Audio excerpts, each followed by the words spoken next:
Whether created by a string and frequency generator, heard in the sound produced by a wind instrument, or seen in the vibrations of guitar strings, the nature of standing waves is an interesting phenomenon that will be explained in the following video. Standing Waves by Sophie, Mandy, Tristan, and Kitora. A standing wave is formed when two waves of the same speed, harmonic frequency, amplitude, and wavelength traveling in opposite directions meet. At this point, the two crests and the two troughs of either wave superimpose, or go on top of one another, creating a wave with a larger amplitude than either individual wave.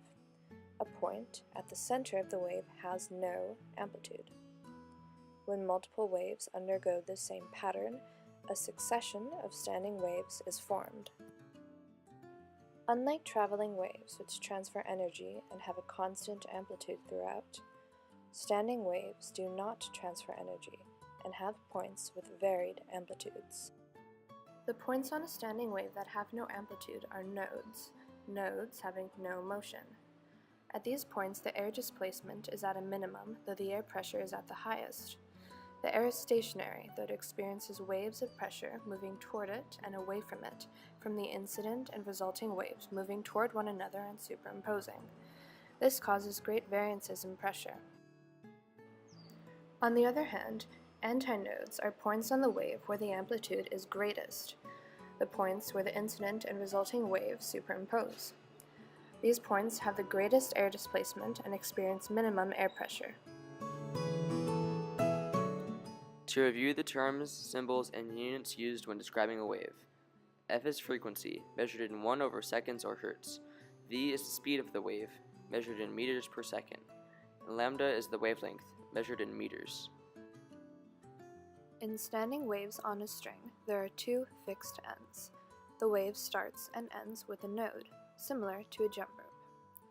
As you can see, the length of the string, symbolized by the letter L, is 1/2 of the wavelength. This is called the first harmonic. The length is equal to 1/2 the wavelength, and the wavelength is equal to twice the length. The second harmonic is characterized by the fact that the length of the string is equal to the wavelength, and vice versa. In the third harmonic, the length of the string is not 1/2, not 2/2, but 3/2 of a wavelength. When given a picture of a standing wave on strings, the harmonic is evident by the number of antinodes on the wave. Standing waves on strings and in pipes with two open ends share harmonic equations. The only difference, as you can see, is that in this pipe, the ends are not fixed. Hence, in a diagram, they are characterized by an antinode rather than a node. Again, these harmonic frequency equations are the same as those of standing waves on strings. The way to differentiate between the two is by looking at their ends. As you can see in the sketches to the right of the screen, waves in pipes with two open ends begin and end with antinodes. When shown a diagram of a standing wave in a pipe with two open ends, the harmonic frequency corresponds to the number of nodes. Standing waves in pipes with one opened and one closed end are unique from the others in that they begin with an antinode and end with a node. Therefore, they have different harmonic equations. In the first harmonic frequency, the length of the pipe spans from a node to an antinode and is 1/4 the length of a wave. Because these waves start with an antinode and end with a node, the harmonic frequencies are odd. In the third harmonic frequency, the length of the pipe is 3/4 the length of the wave. In the fifth harmonic frequency, the pipe is longer than one wavelength. It is 1 wavelength and a quarter. The length of the pipe is 5 times the wavelength over 4, and the length of the wave is 4 times the length of the pipe over 5. To review, in standing waves on strings, and in pipes with two open ends, we stated that the first harmonic is wavelength is equal to 2L. In our vital equation, if you replace wavelength with 2L, you can rewrite the equation as f of n is equal to nv over 2L, n being any integer or any harmonic.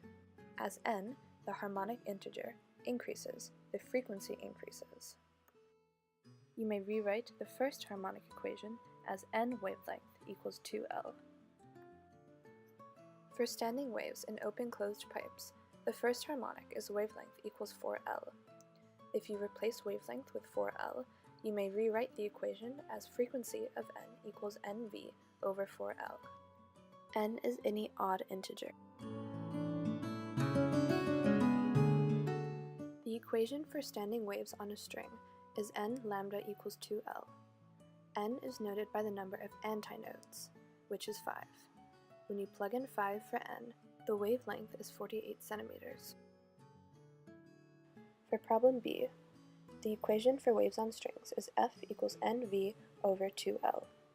F is 250 Hz, n is 5, and L is 1.2 meters. When you plug this in, V equals 120 meters per second.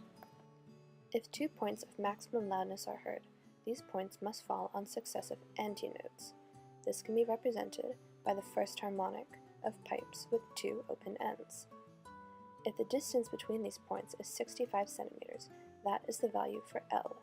In the equation, L equals lambda over 2. If you plug in 65 for L, you get lambda equals 1.3 meters. This is the wavelength. The frequency is 256 Hz. If you use the equation F equals V over lambda, using lambda as 1.3 and frequency as 256, you get a velocity of approximately 332.8 meters per second. For reference, the speed of sound is 340 meters per second.